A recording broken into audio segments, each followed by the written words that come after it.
মেলা বলে কথা, তাই মেলার থেকে কোনো গিফট না হলে হয়? Good evening friends, welcome back to my channel Mimo and mom. আজ চড়ক পুজো, আর সেই জন্য আমাদের এখানে চড়কের মেলাও হয়।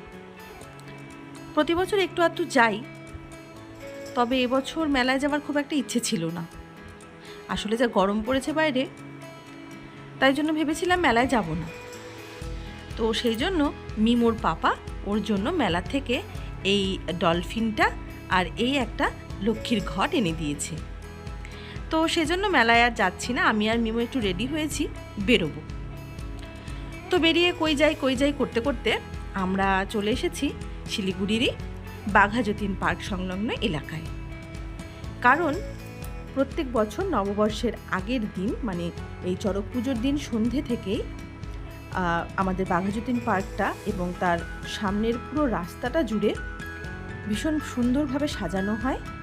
আর সকালবেলায়, মানে খুব ভোর ভোরে, এখানে বাঘাযতীন পার্কের মাঠে একটা নববর্ষের বেশ জাঁকজমকপূর্ণ অনুষ্ঠানও করা হয়।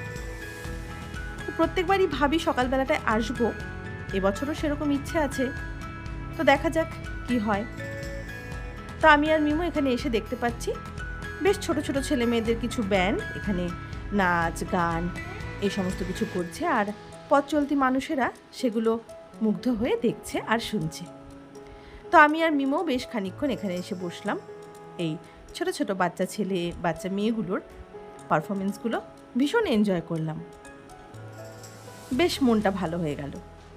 আর সেই সঙ্গে দেখতেই পাচ্ছ এখানে বেশ কিছু মানুষজনেরা ভীষণ কষ্ট করে এই গোটা রাস্তাটা জুড়ে কিন্তু আলপনা দেয়, আর সেই আলপনায় প্রত্যেক শহরবাসীকে জানানো হয় শুভ নববর্ষ।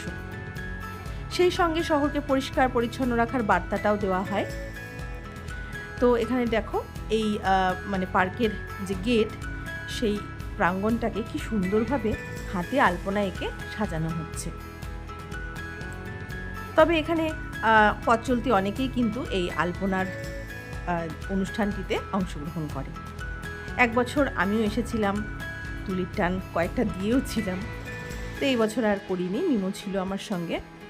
তো এখানে দেখো কি সুন্দর, মানে না দেখলে বিশ্বাস হয় না যে এটা সম্পূর্ণ হাতে আঁকা। শুধু এইটুকু নয়, সম্পূর্ণ রাস্তার সামনের অংশটাতেও কিন্তু দারুণ সুন্দরভাবে আলপনা করা হয়েছে। দেখাচ্ছি আমি তোমাদেরকে, দাঁড়াও। তো এখানে অর্চক যে সংস্থাটা, তাদের ব্যবস্থাপনায় এই অনুষ্ঠানটা পরিচালিত হয়। তো এই দেখো পুরো রাস্তা জুড়ে, মানে আজ দুপুর থেকে এটা শুরু হয়ে গিয়েছে। এই রোদে গরমে তেতে পুড়ে ছেলেমেয়েরা এত সুন্দরভাবে এত সুন্দর করে রাস্তাটাকে ফুটিয়ে তোলে, মানে বেশ ভাবা যায় না।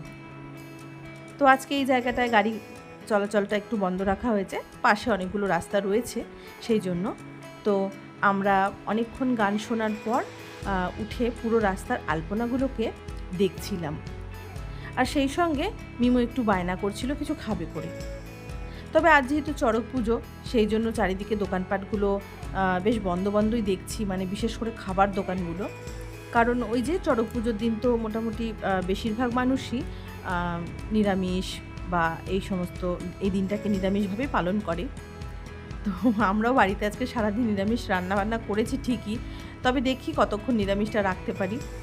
তো এই দেখো শুভ নববর্ষ জানিয়ে এখানে বেশ সুন্দর করে এটাকে লেখা হয়েছে। তো আমরা আর কিছুক্ষণ এখান থেকে বেরোবো, কারণ মিমো আর এখানে বেশিক্ষণ থাকতে চাইছে না। প্রতি বছর এখন আমি এই সন্ধেটা এখানে এসে কিছুক্ষণ সময় কাটাই। মেলায় গেলে ওই গরম ঘেমে নিয়ে একাকার হতে হয়, তো সেই জন্য আমি এবছর আর মেলায় ঢুকছি না, কারণ মিমোর মেলার গিফট তো চলেই এসেছে।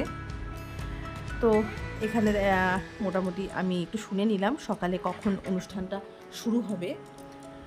তো সকাল 7টার থেকে এখানে অনুষ্ঠান শুরু হওয়ার কথা, ইচ্ছে আছে আসার, দেখা যাক কি হয়। তো এখান থেকে বেরিয়ে আমরা চলে এসেছি একটা রেস্টুরেন্টে। সেখানে মিমো কিছু খাবে করে বায়না করছিল, তো ওর জন্যও কিছু অর্ডার দিয়েছি, আমার জন্যও কিছু অর্ডার দিলাম। তো এই দেখো খাবার দাবার নিয়ে নিয়েছি, খেয়ে দিয়ে আজ মা ছেলেতে দারুণ এনজয় করলাম।